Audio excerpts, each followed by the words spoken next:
नमस्कार, मैं आरबी सिंह यादव और आप देख रहे हैं मेरा YouTube channel RB Singh Yadav editor. आज मैं राहुल गांधी के नांदेड़ में जो भाषण हुए, जो कभी पूरे भारत में नहीं पहुंच पाएंगे, न दिल्ली तक पहुंच पाएंगे, उन भाषणों के बारे में बात करूंगा। और ये भाषण सिर्फ कोई और नहीं दिखा रहा। मैंने देखा कि हमारे देश के जाने माने वरिष्ठ पत्रकार रवीश कुमार ने इसकी कई परतें खोली हैं। मैं उनके वीडियो से भी कुछ चीज़ें लूँगा और अपनी बात भी समय समय पर कहूँगा। इसमें ख़ास तौर पर जो बात सामने आई है वो है अडानी और सरकार गिराने के रिश्तों के ऊपर। और इन रिश्तों में सबसे बड़ा जो एक विलेन का रूप सामने आ रहा है वो है शरद पवार का। चूँकि अडानी के घर पर बैठकें होती हैं, उन बैठकों में सारा कुछ तय होता है कि किसको कहाँ पर क्या करना है, किसके केस ख़त्म करने हैं, किसको क्या करना है। तो भाई रवीश कुमार ने बहुत कुछ ही संजीदगी से ये सारी चीज़ें सामने रखी हैं। तो मैं उनसे ही शुरुआत करता हूँ इसकी। तो पहले आप देखिए उनकी हल्की फुल्की ये रिपोर्टिंग। इस सरकार को गिराने की जो मीटिंग हुई थी उसमें अडानी जी बैठे थे। अडानी जी क्यों बैठे थे? राजनीतिक नांदेड़ में बोल रहे हैं। वहां पे बंबई में जमीन है, धारावी में जमीन है, 1 लाख करोड़ रुपए की जमीन है। बंबई की जमीन देश की सबसे महंगी जमीन। नरेंद्र मोदी जी और महाराष्ट्र की सरकार वो जमीन अडानी जी को देने की कोशिश कर रहे हैं। सरकार थी, हमारी सरकार को जमीन छीनने के लिए गिराया गया अडानी की। लेकिन इस तरह का पर्दाफाश पहली बार हुआ है। नमस्कार, मैं रवीश कुमार। गौतम अडानी का नाम मीडिया से गायब होता नहीं। भाई रवीश कुमार ने पूरी पोल खोली है इस वीडियो में। मैं उनके वीडियो का सहारा लेकर के आप तक ये सारी चीजें पहुंचाने की कोशिश कर रहा हूँ। इस बार जिस बारे में महाराष्ट्र की सरकार कब कैसे सवाल खड़ा हो रहा है।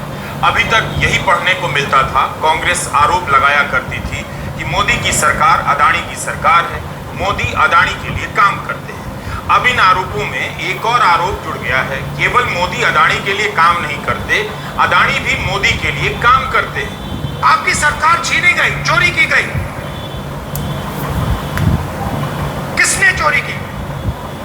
आप क्या सोचते हो? नरेंद्र मोदी जी का उसमें हाथ नहीं था क्या? नांदेड़ में राहुल गांधी, उनके नेता ने भी बोला है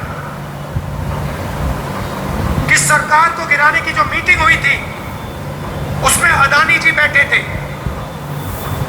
अडानी जी क्यों बैठे थे राजनीतिक मीटिंग में? क्योंकि वो धारावी चाहते हैं। 1 लाख करोड़ रुपए का फायदा इस सरकार ने अडानी जी को दिलवाया है। किसकी जमीन? आपकी जमीन। किसकी जमीन? गरीबों की जमीन, मजदूरों की जमीन आपसे छीन कर ले जा रहे हैं। राजनीतिक मीटिंग में गौतम अडानी क्यों बैठे थे? उनके घर पर बैठक क्यों हुई? क्या ये सवाल नहीं है? न्यूज लॉन्ड्री के श्रीनिवासन जैन से जब अजीत पवार ने यह बात कही कि मीटिंग में अडानी थे, तब आपने कितने गोदी चैनलों पर बहस देखी।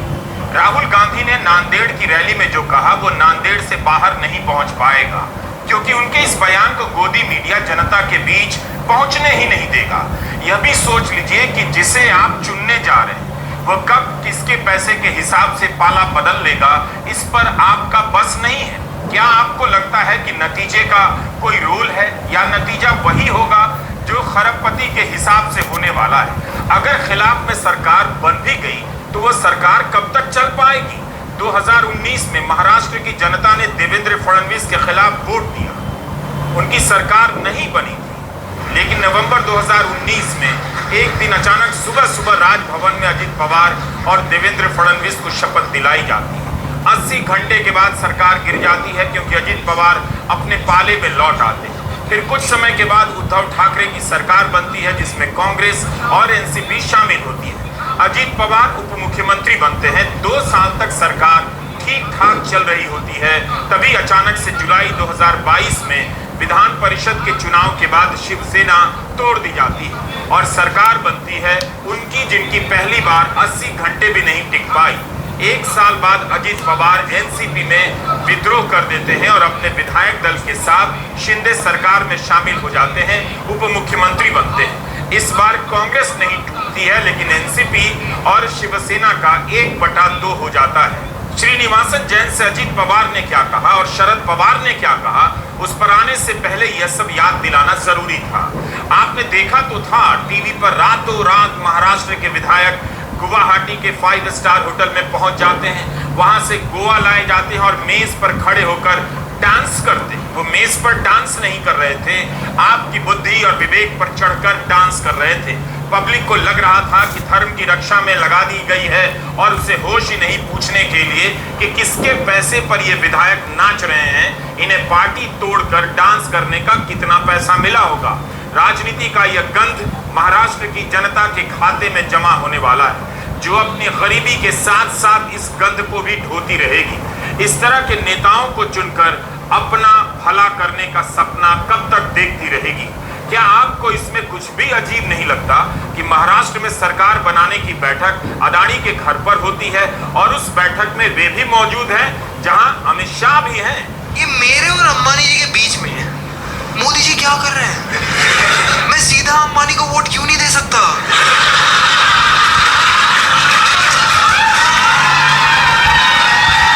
क्या आपको ये तस्वीर याद है? एक बार कॉमेडियन कुणाल कामरा अंबानी के घर के बाहर इस तस्वीर को लेकर पहुंच गए।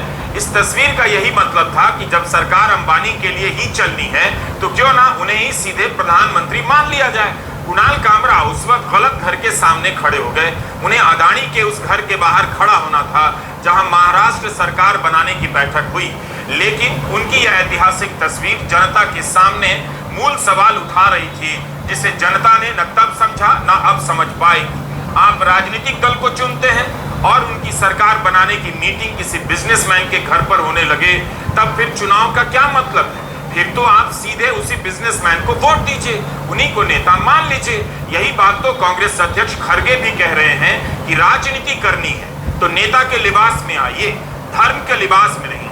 धर्म की आड़ में बांटने काटने की बात मत कीजिए, नेता की तरह अपने काम गिनाइए, उपलब्धियों पर वोट मांगिए। यूपी का चीफ मिनिस्टर तो वो माहिर है ना, वो हमेशा बोलता कटेंगे तो कटेंगे तो कटेंगे, वो करेंगे ये करेंगे। मैं उसी लिए उनको कह रहा हूँ, रिक्वेस्ट कर रहा हूँ, बाबा तुम ये बाबा का ड्रेस छोड़ दो, आप ये गेरुआ पहनने का छोड़ दो कलर, आप सफेद कपड़े पहनो, जनता की सेवा करने के लिए बाहर आओ। वो सब छोड़ के तेरा भी मेरा मेरा भी तेरा बोले जैसा पॉलिटिक्स में गेरू कपड़े डाल के मैं साधु हूँ एक तरफ बोलते हैं, मैं संत हूँ एक तरफ बोलते हो, मैं नाथ पंथ का मुखिया हूँ बोलते, ये क्यों बोलते भाई? साधु है, साधु का काम करो। वो सब छोड़ के ये गेरुआ कपड़ा डाल के सबको बेवकूफ बना रहे। विपक्षी दलों के आरोपों के अलावा दर्जनों मीडिया रिपोर्ट से अदानी के साथ मोदी सरकार के रिश्तों की बात होती रही है, लेकिन इस तरह का पर्दाफाश पहली बार हुआ है। अगर ये आरोप सही है तो बेस्ट होगा कि अदानी से ही पूछ लिया जाए कि आप किस किस विधायक की जीत चाहते हैं और उसे ही विजेता घोषित कर दिया जाए और उनकी सरकार बना दी जाए। चुनाव का ढोंग भी क्यों करना है? 2023 में भी अजीत पवार ने इस तरह का बयान दिया था कि 2019 में उनकी और उनके चाचा शरद पवार की भाजपा नेताओं के साथ एक उद्योगपति के घर बैठक हुई। इस बार उन्होंने उद्योगपति का नाम ले लिया है।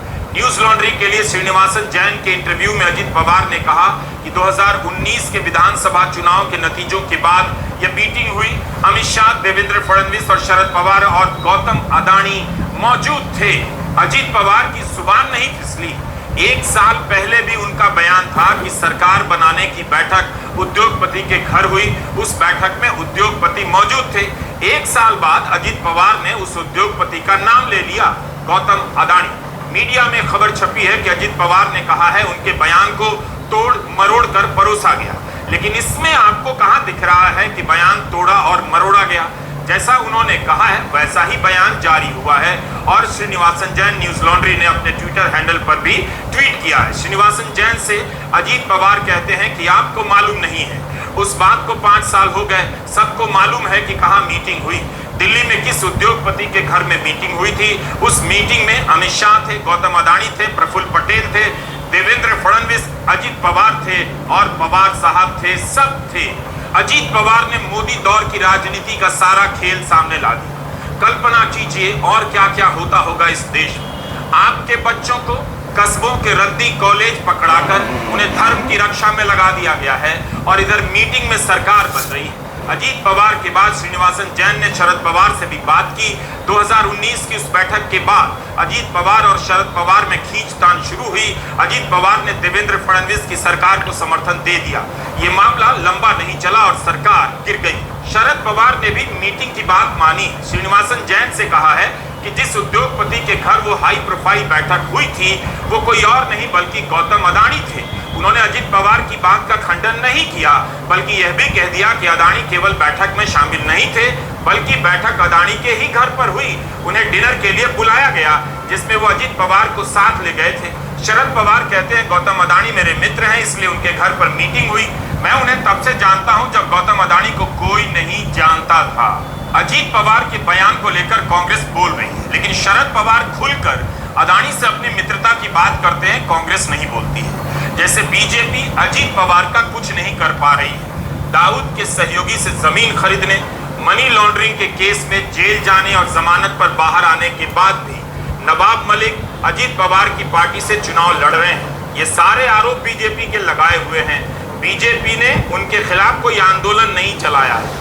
उसी तरह इंडिया गठबंधन में शरद पवार और अडानी के रिश्ते को लेकर चुप्पी रहती है। ठीक है, शरद पवार बीजेपी में नहीं गए, उनकी पार्टी टूटी तो कोर्ट गए, चुनाव आयोग गए। लोकसभा चुनाव में उन्होंने बीजेपी और अजीत पवार के गठबंधन को हराने में भूमिका भी अदा की।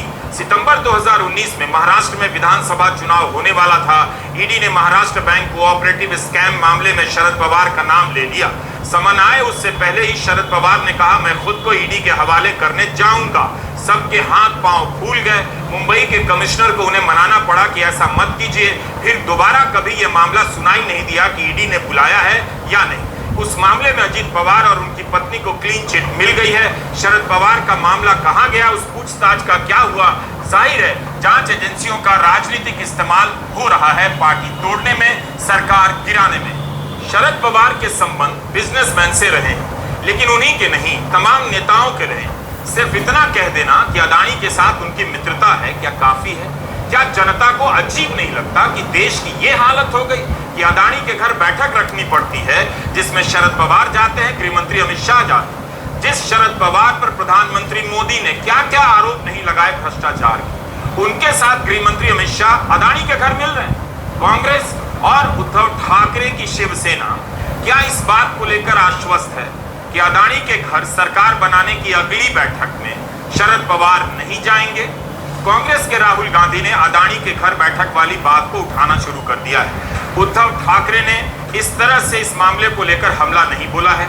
यह चुप्पी क्यों है? क्या इस लड़ाई में राहुल गांधी अकेले पड़ते जा रहे हैं? राहुल हर सभा में अडानी के खिलाफ बोलते हैं और शरद पवार निजी मित्रता निभा रहे हैं। जिस समय महाराष्ट्र की सरकार गिर रही थी तब भी शरद पवार और अडानी की साथ में तस्वीरें आई थी और हंगामा मच गया।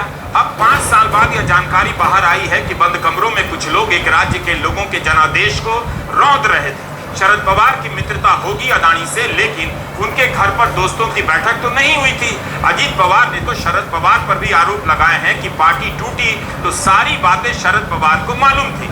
इन सब के बाद भी कांग्रेस पवार उद्धव के गठबंधन में क्या किसी प्रकार की आंतरिक एकता और विश्वास का दावा किया जा सकता है? एनसीपी शरद पवार की सांसद सुप्रिया सुले ने न्यूज लॉन्ड्री से कहा है कि उन्हें इस तरह की मीटिंग की जानकारी नहीं। शरद पवार और अजीत पवार से पूछना पड़ेगा। क्या वाकई यकीन कर लेने वाली यह बात है कि सुप्रिया सुले को इस बारे में कुछ भी पता नहीं? सुप्रिया सुले कहती है कि पार्टी छोड़कर गया कौन? गए तो अजीत पवार। हम तो वहीं खड़े हैं। उसके बाद वो चुनाव लड़े, उनकी पत्नी मेरे खिलाफ लड़ी। अजीत पवार ने तो बीजेपी की हमसे ज्यादा बदनामी कर दी है। कमाल की ही दोस्ती। इनकी पार्टी टूट गई। आधा हिस्सा जाकर बीजेपी की सरकार चलवा रहा है, आधा हिस्सा बीजेपी के खिलाफ लड़ रहा है। मित्रता वाकई सर्वोपरि हो गई है। शरद पवार ने श्रीनिवासन जैन से कहा कि उस समय मैं पार्टी का अध्यक्ष था, विधायक कह रहे थे कि उन पर केस हो रहे हैं, अगर हमने बीजेपी से हाथ नहीं मिलाया तो ये सिलसिला रुकेगा नहीं। मैंने कहा मैं ये नहीं मानता, तो उन्होंने कहा आप मीटिंग कीजिए। आगे शरद पवार कहते हैं कि अडानी के दिल्ली निवास पर मीटिंग हुई, लेकिन इसलिए नहीं, एक डिनर पार्टी थी जिसमें वे अजीत पवार को अपने साथ ले गए। जब श्रीनिवासन जैन पूछते हैं कि वहीं पर मीटिंग क्यों हुई, तब शरद पवार कहते हैं मैं सालों से उन्हें जानता हूं, मैंने सुझाव दिया कि वहीं पर मीटिंग क्यों ना कर ली जाए। तब फिर अमित शाह उस मीटिंग में क्यों गए? महाराष्ट्र की राजनीति में इधर और उधर के बीच का फर्क धुंधला हो चुका है। यह जनता के लिए अच्छी बात नहीं है, लेकिन नेताओं के लिए बहुत अच्छा है। वे किसी के पाले में दोस्ती और पैसे के नाम पर चले जा सकते हैं और जनता को कभी पता ही नहीं चलेगा क्या हो। केस के नाम पर यह सब खेल हो रहा है। क्या पता उधर से इधर लाने के लिए विधायकों पर दिखावे के केस किए जाते हैं और फिर वे पाला बदल कर आ जाते हैं ताकि पब्लिक की नाराजगी का सामना न करना पड़े। महाराष्ट्र की जनता फंस गई, उसके पास रास्ता नहीं बचा है। जाने कैसे वह तय करेगी कि इनमें से कौन एक दूसरे के खिलाफ हमेशा हमेशा के लिए है और कौन चुनाव तक के लिए ही अलग है। क्या उसे पता है कि जिस उम्मीदवार को वोट करने जा रही है वो उम्मीदवार जीतने के बाद किस गठबंधन में चला जाएगा, अडानी के घर जाकर फैसला करेगा या जनता से पूछेगा? क्या उसे पता है कि फला पार्टी से टिकट लेकर कोई हारने के लिए चुनाव लड़ रहा हो ताकि गठबंधन की सरकार ना बन पाए और वापस बीजेपी की सरकार बन जाए? इस तरह की राजनीति में यह भी मुमकिन हो सकता है कि विपक्ष के गठबंधन से बहुत से उम्मीदवार टिकट लेकर हारने के लिए लड़ रहे हों, उनका किसी और से डील हो ताकि हारने के बाद सरकार बीजेपी की बन जाए। ऐसे कई उम्मीदवार अतीत में टिकट मिलने के बाद भी बैठ गए। इस तरह की राजनीति में ऐसे सवाल हवा हवाई नहीं लगते। कौन उम्मीदवार किसके लिए बैठ जाए कोई नहीं जानता। हेमंत सोरेन के नामांकन भरने के बाद ठीक चुनाव से पहले उनके प्रस्तावक मंडल मुर्मू बीजेपी में चले गए। संथाल परगना में अब वे बीजेपी का प्रचार कर रहे हैं। इस लड़ाई में अब प्रस्तावक भी इतना महत्वपूर्ण हो गया है, इस लेवल की राजनीति हो रही है। हेमंत सोरेन ने आरोप भी लगाया कि बीजेपी ने मुर्मू को धमकाकर अगवा करके अपनी पार्टी में शामिल कर लिया है। टीवी स्टूडियो में क्या होता है, आपको आंकड़ों का ग्राफ बनाकर समझाया जाता है कि उधर से उतना वोट आ गया और ये हार गए और उधर में उतना वोट जुड़ गया तो ये जीत गए। पैसे और एजेंसी के खेल को चर्चाओं से गायब कर दिया जाता है। आप जनता को किस लेवल का बेवकूफ बनाया जा रहा है? तभी यह सवाल है कि यह चुनाव किसके लिए हो रहा है, जनता का घर बनाने के लिए या उद्योगपति का घर बचाने के लिए?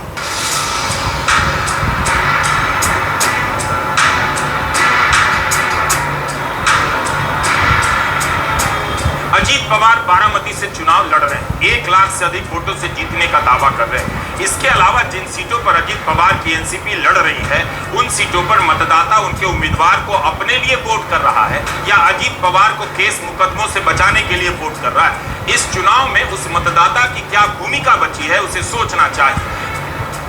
अब तो सब कुछ मैदान में आ चुका है कि जांच एजेंसियों के इस्तेमाल से इस देश में राजनीति हो रही है। क्या पता इन एजेंसियों का इस्तेमाल दूसरे और तरीकों से चुनाव जीतने में भी किया जाता हो। आपने हमारे पहले के कई वीडियो देखे होंगे या उन खबरों को याद कर लीजिए जब बीजेपी के साथ सरकार बनाने के बाद अजीत पवार और उनकी पत्नी के खिलाफ चल रहे मुकदमों में राहत मिलने लग जाती है, केस बंद होने लग जाते हैं। कर्नाटक के मुख्यमंत्री सिद्धारमैया ने आरोप लगाया है कि उनकी सरकार गिराने के लिए उनके 50 विधायकों को 50-50 करोड़ का ऑफर दिया गया। उनका कहना है कि उनके विधायकों ने पैसे लेने से इनकार कर दिया तो अब सबके खिलाफ फर्जी मुकदमे दायर हो रहे हैं। इस तरह के आरोप पहली बार नहीं लगे। मनीष सिसोदिया और आतिशी सिंह से लेकर उद्धव ठाकरे भी इस तरह के आरोप लगाते रहे हैं। सबको पता है कि भारत जैसे देश में किसी को भी फर्जी मामले में फंसाकर जेल में ठूंस देना रोज रोज का खेल हो चुका है। तो अभी आप देख रहे थे शरद पवार की पूरी पर्दे के पीछे की कहानी कि पार्टी क्यों टूटी। आधी पार्टी भाजपा में मिल गई और आधी पार्टी भाजपा के खिलाफ कांग्रेस के साथ मिलकर के महाराष्ट्र की राजनीति कर रही है। अब आपने ये भी देखा कि शरद पवार खुलेआम कह रहे हैं कि अडानी उनका दोस्त है। उधर राहुल गांधी ने नांदेड़ में जो भाषण दिया है उसे लेकर जितने भी सोच विचार हैं महाराष्ट्र के उनमें अफरा तफरी मची हुई है। उद्धव ठाकरे भी इस मामले में चुप्पी साधे हुए हैं। उन्हें ऐसा लग रहा है कि शायद मैं इस विधानसभा चुनाव में ज़्यादा सीटें ले आया तो एक बार से फिर चीफ मिनिस्टर बन जाऊंगा।